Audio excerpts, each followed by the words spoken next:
Okay, we'll probably get started. So, thanks for coming along. Good to see so many seekers of simplicity. So I'm Phil Nash, it's me on Twitter. Make sure you get the underscore there, because the other one that does do conferences on the technical circuit as well gets very confused. I'll also put it up at the end as well, so if you accidentally follow me now, you can unfollow me then. So, we're going to be talking about simplicity. Obviously it's in the title, but I deliberately chose this title, Seeking Simplicity, because I want to emphasise that it's not necessarily about arriving at simplicity. It's all about the journey, as the saying goes, and how we may want to take a different route there. Going to be looking a lot at the very sort of high-level, more abstract concepts, even a bit of psychology, and towards the end we'll actually start to get down to some real code as well. But it's not really about the code, and it's not about any particular language. So, let's get started. Actually, yeah, before we get into the meat of it, it's got a little question for you. Who invented the cat flap? Anyone know this one? The theory goes that it was actually Isaac Newton. Turns out that that's hypocritical, but it's a really compelling story because we sort of like this idea that it took someone of the, sort of the genius and intellect of Isaac Newton to invent something as simple and everyday as the cat flap, that no one had thought of it before. Of course they had, and the evidence is that he probably didn't even have cats. But still, this story persists. And, well, there it is. I first came across it in the book Dirk Gently's Holistic Detective Agency by Douglas Adams. Some of you may be familiar with that. Just after relating this story, he goes on to say, "It's a rare mind indeed that can render the hitherto non-existent blindingly obvious." Which I think is a really nice way of summing up this idea that something that's really simple may actually require deep thinking to arrive at. So we're going to come back to that a little bit, but I want to drill in to this more sort of intuitive notion we have about simplicity and complexity, and this association we have between simplicity being a good thing and therefore complexity being a bad thing. That's something we sort of generally feel. I'm going to do this in the form of a number of quotes from Twitter and other places. Just go through them quite quickly. The idea here is going to see if you sort of find yourself agreeing with these things and nodding along. So this one, simplicity is hard, but complexity is far more expensive. Sounds about right, doesn't it? If you don't actively fight for simplicity in software, complexity will win, and it will suck. Sure, we can all relate to that. I really like this one. Iatrogenic complexity. It's the complexity introduced by the attempt to make things simpler. I'm sure we've all been there. I did this one recently. Jeff Atwood, Coding Horror. I think I finally got Emacs set up right.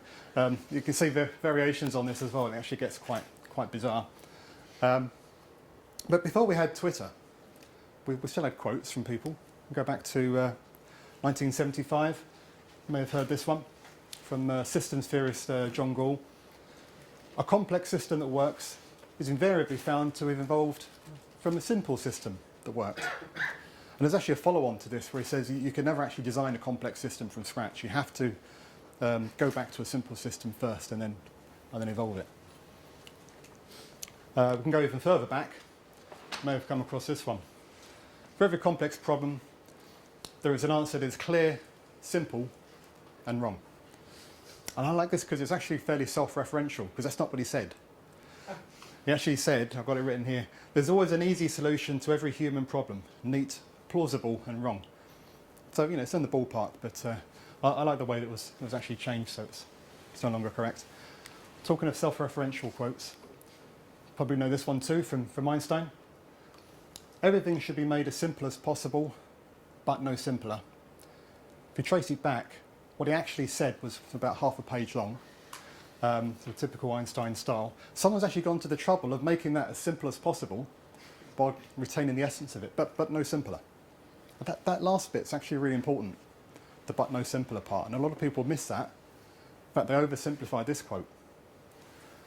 really meta.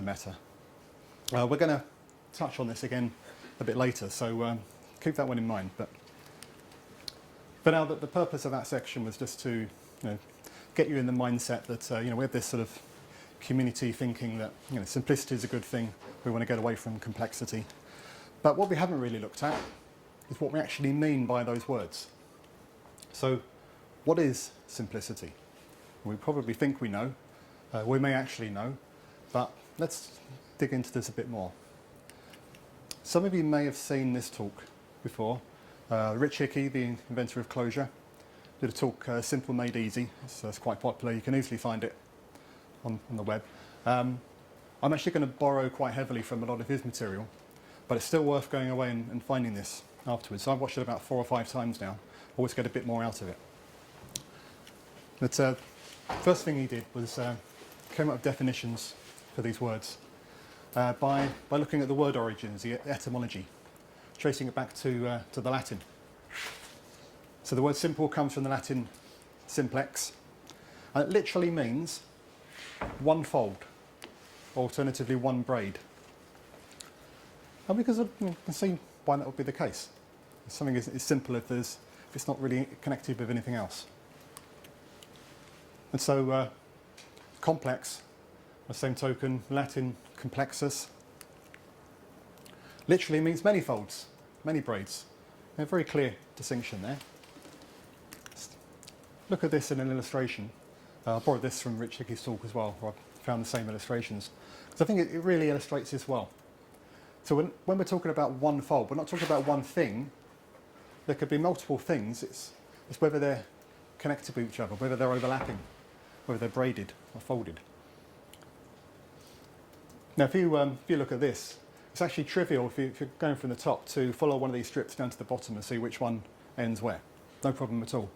But actually, it's surprisingly hard in the complex case. There's only 4 strands here, three things overlapping each other. But if you start at the top, you've got to follow closely all the way down. We're going to dig in a little bit to this idea of how hard it is to deal with just a few interconnected things. This is where we get into a bit of psychology. If we're programmers, we're probably familiar with magic numbers, but we may have heard of the magic number 7. Quite a famous psychological observation, plus or minus 2. This was psychologist George Miller made this observation that this number sort of kept propping up in different areas. Different types of cognitive limits seem to home in on this figure. Probably about 5 in general for most people. But we didn't seem to be able to handle more than about 4 or 5 things at once in our brains. There seemed to be some hard-coded limit there. The interesting thing is here is they're all basically the same. For some people it might be 4, might be 5, very narrow range. Only a few things that we can deal with at once mentally before that starts to break down. One of those cognitive limits, it's a fascinating thing. You'll all be familiar with this phenomenon. You may not be aware of the name. So I'm going to tell that to you now. So if you learn nothing else from this talk, you'll have learnt this name. Subitizing. I did some research, and I think that seems to be the most common pronunciation. Some people say subitizing, but I think subitizing. And what it is, I've got these squares here. If you look at these squares, you can immediately tell me that there are 4 squares. You don't even have to count them. That's the important part. You can just sort of see the 4-ness of them. Now, this is arranged in a regular pattern, but if I was to scramble them up a bit, you'd still have no trouble identifying 4 squares there without counting, probably. This is known as subitizing, being able to count objects without counting. And the limit for being able to do that is actually really small. So if I was to show you this, now this is just slightly more difficult. Now you can look at this and you can tell me there are 6 squares there, but either you probably counted them or maybe you sort of grouped them into 2 groups of 3 visually. It's not hard, but there is a difference there. And it is important. It's above the subitizing limit. Now this idea of grouping into 2 groups of 3,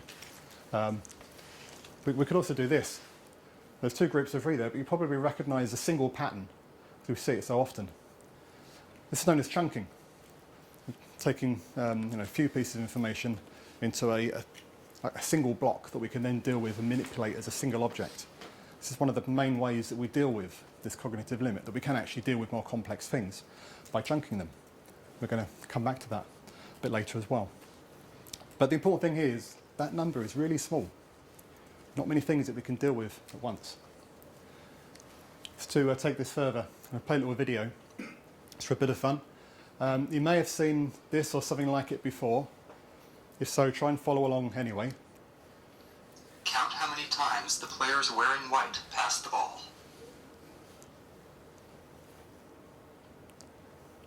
So watch really carefully. The counting.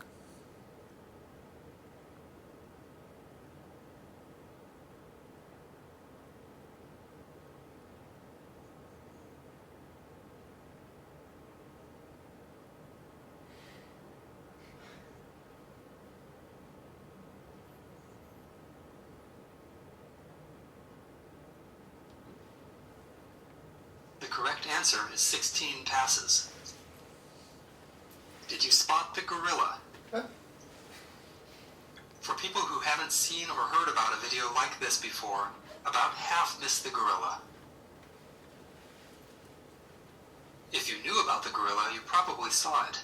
But did you notice the curtain changing color or the player on the black team leaving the game? Let's rewind and watch it again.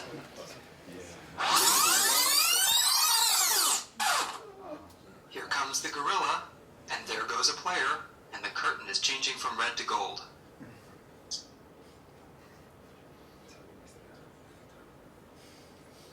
When you're looking for a gorilla, you often miss other unexpected events. And that's the monkey business illusion. I have to let this play to the end for More about this copyright illusion reasons. and the original gorilla experiment at theinvisiblegorilla.com. Catches most people out in the end. So again, it's playing into this idea of cognitive limits. You can only concentrate on a few things at once. And when you're doing that, you miss other important things. So let's go back to our simple and complex. I deliberately chose the colour scheme here. Actually, no, we'll come back to the colour scheme in a moment. We're actually going to put this up against a couple of other words now. Easy and hard. Now, what's significant about this is that, and again, this is coming back to Rich Hickey's talk. He goes into this a lot. We often conflate the meaning of easy and simple, even use them interchangeably. We all slip up and do this. They're actually quite different words. How different are they? So let's do the same thing that we did with simple and look at the etymology. We have to get a little bit speculative here. We know that it comes from the old French A's or I's. Not sure how that's pronounced. And then it probably comes from the Latin adjacent. If that sounds familiar, we get the English word adjacent from that. Literally, meaning to lie next to or nearby. So that will give us this meaning of being close at hand. That makes sense. Something is easy. It's you don't have to reach for it. Maybe it's close at hand in terms of your knowledge. It's close to what you already know. You don't have to learn too much. You don't have to expend too much effort. This all makes sense with this etymology. So we're going to go with that. But if we put that side by side with simple, now easy means close at hand and simple means one fold, one braid. Well, there really doesn't seem to be much in common between those two definitions, is there? So it is interesting that we often use these words interchangeably. And this is not just being nitpicky with words. This actually changes the way we think about things. Particularly if you're talking to someone else and you say this is simple when you mean easy, you may be actually miscommunicating, giving the wrong impression. So we'll come back to that in a moment as well. But this is where I wanted to talk about the colour scheme, being deliberate. I wanted to emphasise the fact that when we look at these meanings, there is like a very clear sort of cut-off between these two things. One fold and many folds. It's very black and white. But actually, in practice, nowadays, the way we use these terms, a bit more of a grey area. We can sort of move between them. We can say something is more complex, more simple, less complex, less simple.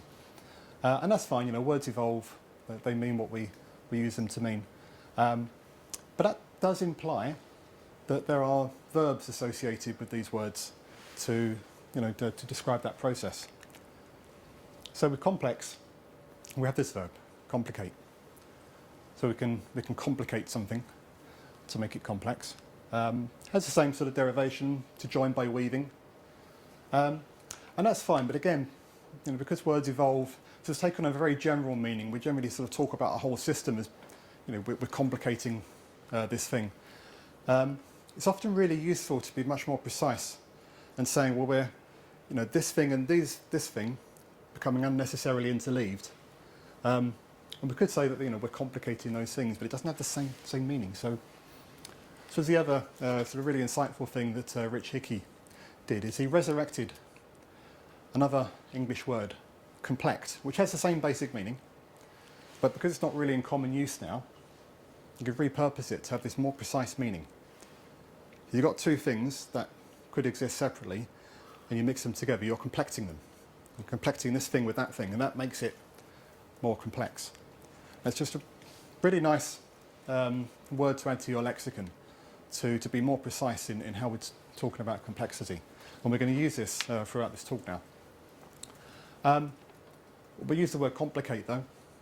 That also implies that the end result could be something that is complicated. In practice, complicated and complex mean basically the same thing. They can be used interchangeably. But because complicated is the end result of complicating something, a lot of people sort of infer a shade of meaning here, that complicated is the result of artificially complicating something. You're adding unnecessary complexity that could be removed. Whereas complex is more the inherent complexity of something that you can't really remove without losing value. Remember Einstein's quote, make things as simple as possible, but no simpler. That's important here. In fact, we're going to see that becomes very important shortly. So that is a really useful way of distinguishing these words, but because of the ambiguity here, we do have to be careful when we're talking to people that they understand we're using this shade of meaning. And there are other interpretations as well that we're going to see shortly. So now we've got those two words. We've got simple. You might think there's another word that we could put here. Actually, not really in the same way. There is something we're going to put here a bit later. It's a different topic, so I'm going to park that for now. Instead, I want to arrange them slightly differently. So this is more sort of in order of preference. Sort of like the Agile Manifesto. We've come to value the things on the left more than the things on the right. But that's not to say that we don't value the things on the right. That's a thing a lot of people miss with the Agile Manifesto. There is value over on this side. It's just that we want to prefer this side. This also has sort of echoes of the Zen of Python. Simple is better than complex. Complex is better than complicated. That implies our top line there. But I mentioned there being the value in the things on the right. I'll talk a little bit about that. But I want to talk about watches. There's a watch up here I'll talk about in a moment. But before that, I want to talk about this one. This is the Apple Watch. Some of you may have seen this before. I bought this back in April last year when it first came out. You may remember around that time there was a bit of controversy around the watch. People, particularly from a technology background, who probably, like me, hadn't worn a watch for years, heard about the price of the solid gold edition with a particular strap selling for $17,000. And people were saying, who would spend so much money on a watch? Well, they were clearly not watch people. So, good watches often sell for in excess of that. This one, though, sold at auction a couple of years ago now for $24 million. And I believe it's the most expensive watch ever sold. But why was it so expensive? It's obviously a mechanical watch, and it does have gold, but that's not really where the value comes from. It was designed and built by the famous watchmaker Patek Philippe around 1933 for Henry Graves. Now I say around 1933 because it actually took 8 years to design and build this watch. 8 years for one watch. Why did it take so long?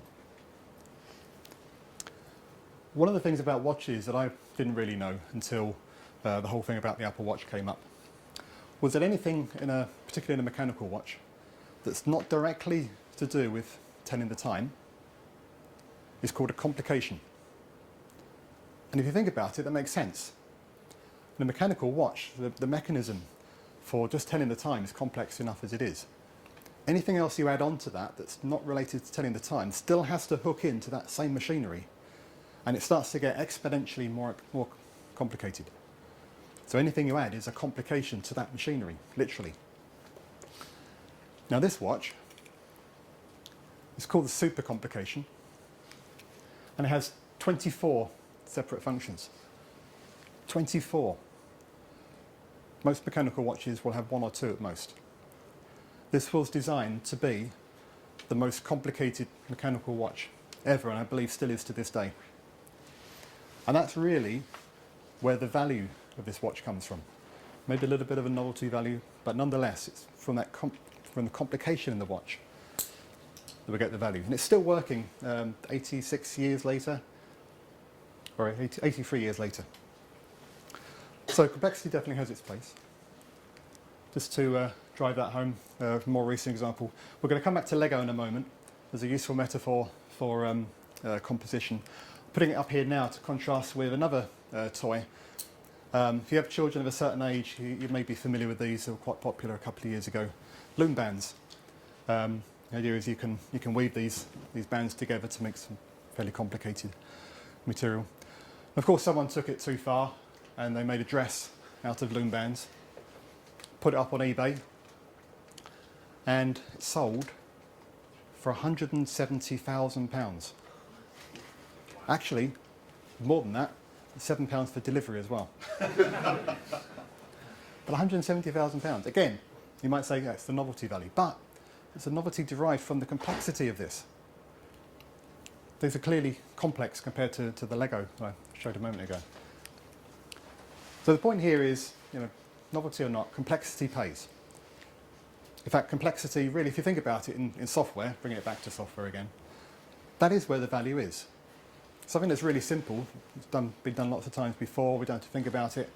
Well, you're probably just going to use an off-the-shelf solution anyway, or do very little work.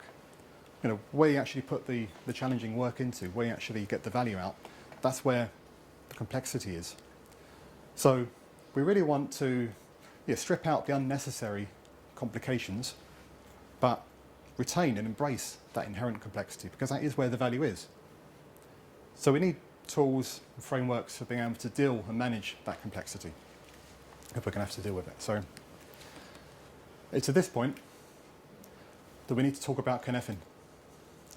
So, who here has heard of Cynefin? More than the last talk I did, quite a few hands. But who knew that that's how it's pronounced? Oh, fewer hands. And who knows what it actually is?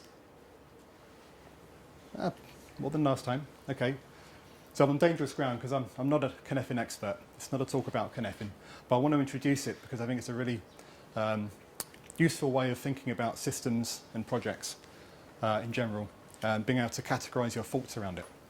So I'm going to come back to this sort of layout that I started hinting at earlier. Now in a different context, we're going to use slightly different definitions of these words.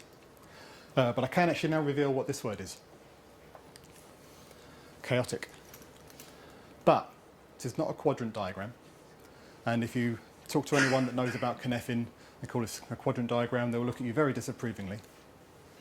These are actually what they call domains. So they're separate things. They are sort of related, lying next to each other, but separate domains.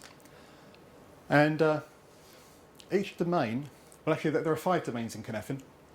The 5th one in the middle is just called disorder, and it's sort of a bit of a cheat domain. It's where you put things you haven't yet categorised into one of the other domains. So we're really focused on the outer 4.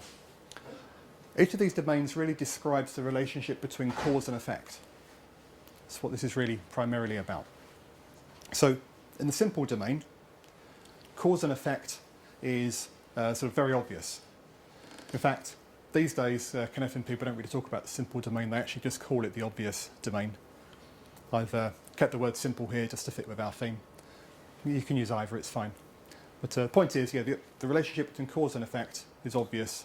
You don't really need to analyse it too much. You can sort of readily see, well, this does that. You know, those off-the-shelf things that I mentioned would fit into here, or just sort of standard line of business applications. You could just write a specification and code it and so on. The interesting thing is, this sort of implies what sort of practices you might use on a project like that. And so Cynefin talks about this being the domain of best practice.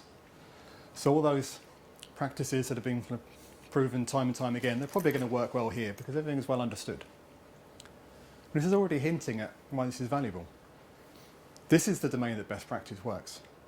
Most projects are actually in one of the other domains, and yet we still try to apply those same practices. So this gives us a tool for thinking about that more clearly. So the complicated domain. In Cynefin terms, we'll come back to the practice in a moment. In Cynefin terms, so cause and effect, this is where they can be analysed, but now you start to require a bit more sort of domain-specific knowledge, experts. You need to do some sort of upfront analysis to work out what it is you need to do to start with, but you can do it, it can be done. You can then write out specification and manage that well. And that's the domain of good practice, sort of a subset of the best practices, things that you have to choose up front. You know, these are going to work, these probably won't work, they might hold us back to make that decision. It gets more interesting when we move into the complex domain. This is where there is cause and effect, but you can't really determine what it is until after the fact. You can only really analyse it in retrospect. So you're going to need to do more sort of beta testing, prototyping, iterations, that sort of thing. And it's the area of emergent practice. You're often going to be working out what these practices are as you go, or at least selecting which ones, after you're some way down the line, and constantly revising what it is you're doing. So I think most software projects probably exist between those two domains, and yet we're trying to apply the practices from down here. And then finally, the chaotic domain.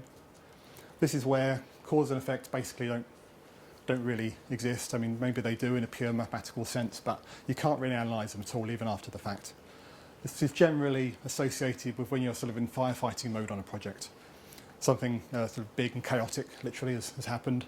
You just got to drop everything else, maybe even drop your normal practices, sort out that problem, try to get back to a more stable state as quickly as possible, but sort of anything goes. And so it's the area of novel practice, or in some cases, no practice. So I'm not going to talk too much more about it. There's obviously a lot more nuance to it than that. If that sort of sounds interesting at all, I do recommend you go off and do some further reading, watch some more talks on it. In particular, there's a really interesting idea where you take from the simple domain, you take a shallow dive into chaos as like a learning exercise. There's a really interesting things you can do once you put this framework into place. But from our perspective today, this is just a way of categorising different types of complexity from a very high level, from systems level, before you actually start drilling down a bit more. So I'm going to drop down to the next level now, talk about abstraction. You may have seen this webcomic before. If not, you probably can't read it too clearly there. But the point is that whatever question you ask, you can come back with a response that will prompt another question, and you'll eventually get down to describing quantum mechanics. If we have to go around describing the entire world in terms of quantum mechanics all the time, we're not going to get very far. So we need abstraction. It's essential. It's no different in software. We don't design our systems in terms of NAND gates anymore. But we need abstraction. It's probably the single biggest tool that we have for managing complexity. But it's a double-edged sword. What's the big problem with abstractions? Probably seen this quote from Joel Spolsky. All non-trivial abstractions, to some degree, are leaky. Now, I think he actually hedged a bit too much here. I'll go as far as removing the greyed out bits to say all abstractions are leaky. I think to a first approximation, that's true. And if that sounds familiar, it sort of has echoes of this quote, again, going back a bit further in time, not software specific, but all models are wrong, but some are useful. All abstractions are leaky. but nonetheless they are useful, they are essential. So how are we going to reconcile this conflict? This is where it does get tricky. Now there are some things we can do. First, let's sort of put this sort of hypothetical line between leaky and watertight abstractions. So we're accepting that a truly watertight abstraction is essentially impossible, but nonetheless we can come some way down the scale. We want to prefer things on that side. But now we can put some of the other words that we've been looking at on here. So a leaky abstraction is complex. If you think about it, you're now having to deal not just with the abstraction itself, but with the thing you're abstracting as well. You're dealing with two things instead of one, at least, and the interactions between them. It's more complex than not being abstracted. It sort of defeats the purpose a bit. Whereas a watertight abstraction fully insulates you from the thing it's subtracting, so it's simpler, at least you'd hope. So, we prefer the things on that side, but the problem is leaky abstractions are easier to write and design. Watertight abstractions are hard, to the point of being impossible. The more we go over this side, the harder it gets. This is the essential conflict. We can't change the ordering, but we can try and reduce the distance between them to some extent. That's about the best we can do. Before we look at how we might do that, I just want to emphasise this point about watertight abstractions being impossible. Look at one of the simplest and longest living abstractions that we deal with, numbers. So magic number 7 again. We've had numbers for a few thousand years now as a concept, and over time we sort of introduced different operations that you can perform with numbers. We're probably starting with addition. Adding two numbers together works pretty well, it's pretty scalable. That was fine. But then we decided to do the reverse and subtract numbers, and that works well most of the time, but then at some point you have to deal with what happens when you subtract past 0. Without a concept of negative numbers, that becomes problematic. Multiplication. That's not too much of a problem. You can define that in terms of addition. Same properties basically, just a high level abstraction. But again, doing the reverse, division. Well, at some point you have to define what happens when you divide by 0. And actually to this day that's still pretty much undefined in general. And then squares and other powers. Again, you can define that in terms of multiplication, but the reverse, square roots and other roots. Well, what happens when you take the square root of -1? We know now, you can just define that yourself as the imaginary number I. But here's the problem. Square roots were invented or discovered, depending on how you look at it, about 1800 BC. Imaginary numbers were invented around 1800 AD. So for 3,500 years, this abstraction was leaking, despite having the attention of some of the greatest minds in history. Slightly longer timescales than the average software project. So if something as basic and fundamental as numbers can have these problems with leaky abstractions for so long under these conditions, then what hope do we have in our comparatively short-scaled timescales in our software projects? And that whole progression is nicely captured in the Wikipedia article on number. But in mathematics, the notion of number has been extended over the centuries to include 0, plug to leak, negative numbers, plug to leak, rational numbers, plug to leak, real numbers, complex numbers, and sometimes additional objects. They even have to put this fudge factor in at the end. So, watertight abstractions are essentially impossible. So how do we deal with this? First step, as always, seems really obvious. Try and keep your abstractions small, because if you reduce that surface area, there's less things that can leak, less things that can go wrong when they do, easier to work around. Seems obvious, but do we do it? We're so often tempted to sort of try to build out these complex metaphors in our code, and that's often where the complexity comes in. Closely related to that, we want to keep them simple. It sounds like a circular argument. Keep our abstractions simple by keeping them simple. It's not quite what I mean. We'll keep the overall abstraction simple by keeping all its parts simple. That's what I really mean. It's small, composed of simpler parts. It's going to reduce the total complexity. So, so far so good. To get beyond that, I think we need to categorise what type of abstractions we're dealing with. So I divide it into two areas. What are called global abstractions. So these are sort of things that are shared between code bases. So libraries, frameworks, services, APIs, even languages.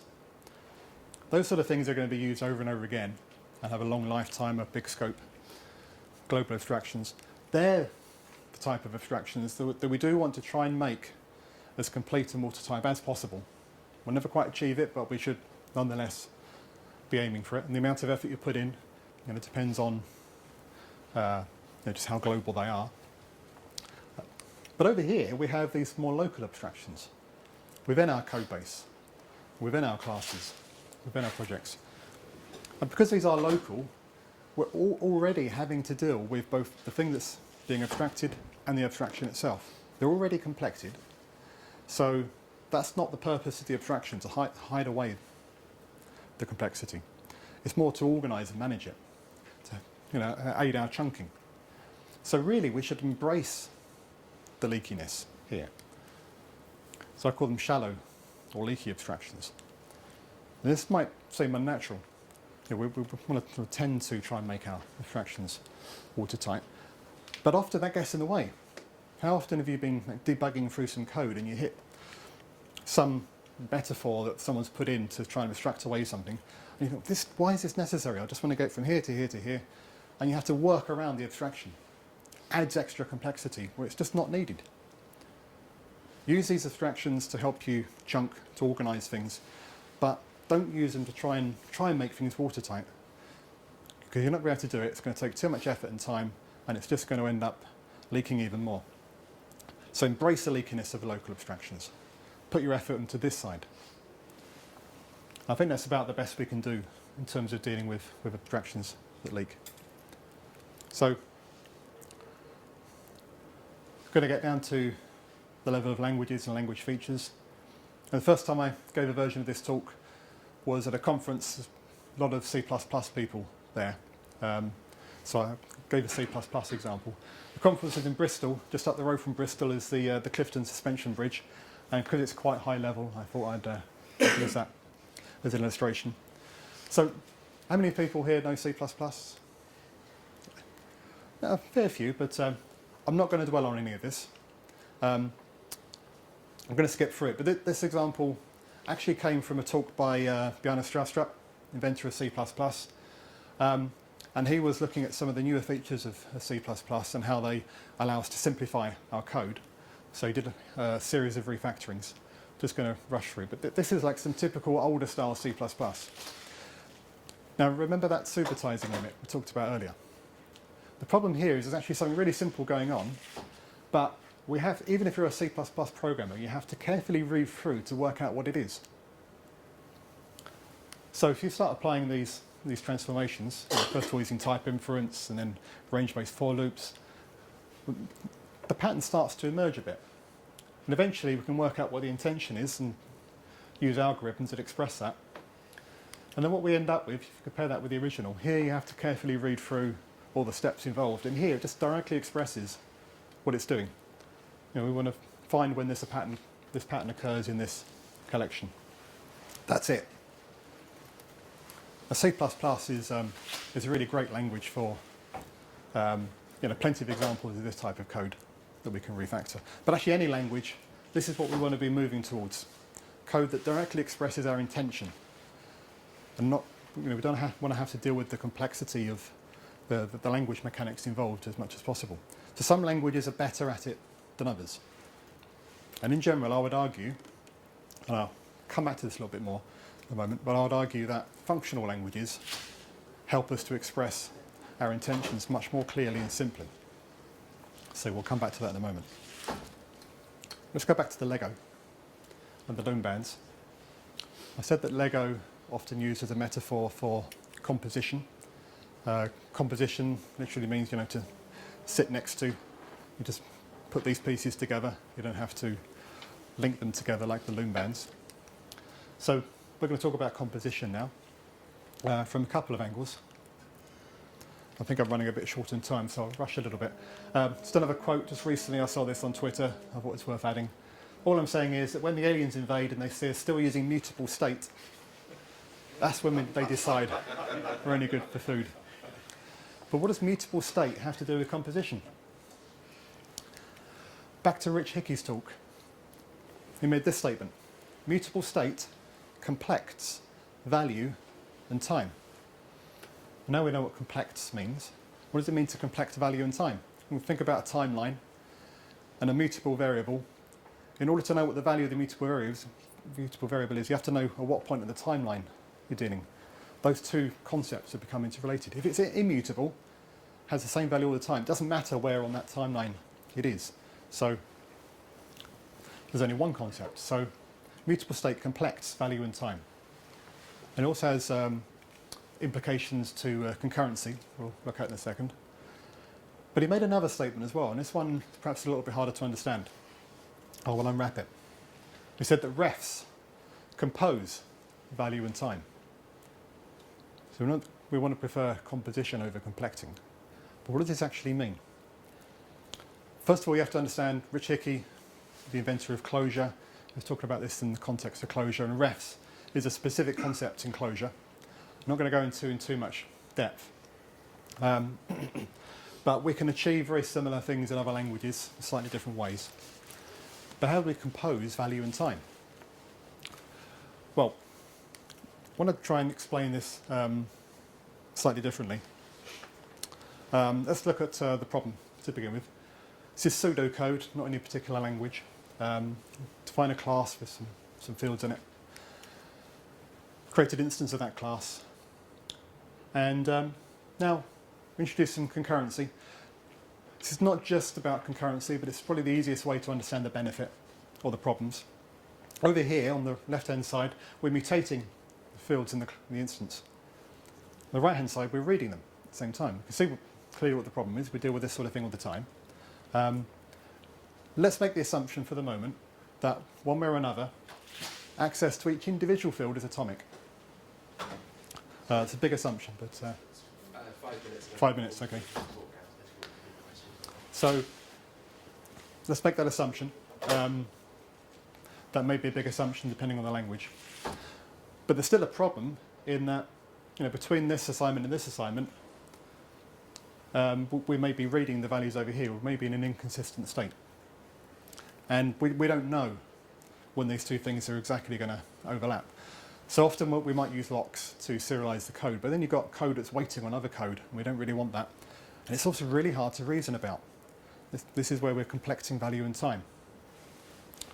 So, what can we do? First step is to make this immutable. It's actually not strictly necessary, but that's a nuance. Usually this is what we want to do. But if we make that immutable, how can we make these assignments over here? We wanted mutable state, didn't we? Well, what we do is something slightly different. So again, this is pseudocode, but it's actually very close to what you might do in a language like F# or other functional languages for this with keyword. But all you're doing is you're creating a new instance that has the changed values in it. So it's effectively a copy of that instance with these changed values. So at this point, this is still a local variable. Over here, we're not aware of it. And then here, we commit that new value back to our instance variable. So if you think of references and pointers in most languages, that's really what this is. There's a little bit more to it than that. Again, we need to guarantee that this is an atomic operation. Most languages, if that's not the default way of doing it, there's an easy way to do it. C++, for example, now has standard atomic. Guarantee that's an atomic operation. This bit doesn't matter too much. But there's still a problem, because if this occurs in the middle of this operation over here, we can still be making reads in an inconsistent state. So we need to do one more thing, which is to capture the current value of x over here in z, and then use z. And now we can do this at our leisure. Doesn't matter how long this takes. No code is waiting on any of the code. And we can reason about each block of code in isolation. So that's a really rapid coverage. I'd like to go into more depth. We're on a shorter time, especially when you introduce even more threads of execution. But you've got very clear atomic points of interaction. These are the things that effectively compose value and time. So hopefully that gives you an idea of what is meant there. In the full sense of what Rich Hickey was talking about, he was talking about software transactional memory. There's an extra element of collaboration where you have multiple objects as well. We won't get into that. What I just described you can do in pretty much any language. I do it all the time in C++, for example. We'll skip over this bit, which was a bit of F#, but just talking about composing functions. I'll just skip through to the end. The problem being that when you're composing lots of functions together, in most programming languages, you end up with this sort of thing, which we want to avoid. It looks complex, but actually this is composition, one of our tools for dealing with complexity. In F#, you can use this operator to effectively pipeline these operations and also format it nicely. I'm going to rush through that a bit, but these are the sort of simple things you can do in some languages to help us manage complexity. Okay. 10-second summary. We will embrace essential complexity. Simple is not the same thing as easy, but it does mean few interleaving parts, favour high-level language and features. Want to favour composition over complecting things, even between value and time. Saw what that meant. Abstractions. Global should tend towards complete, local towards shallow, avoid and minimise mutable state. That is the end. Thank you.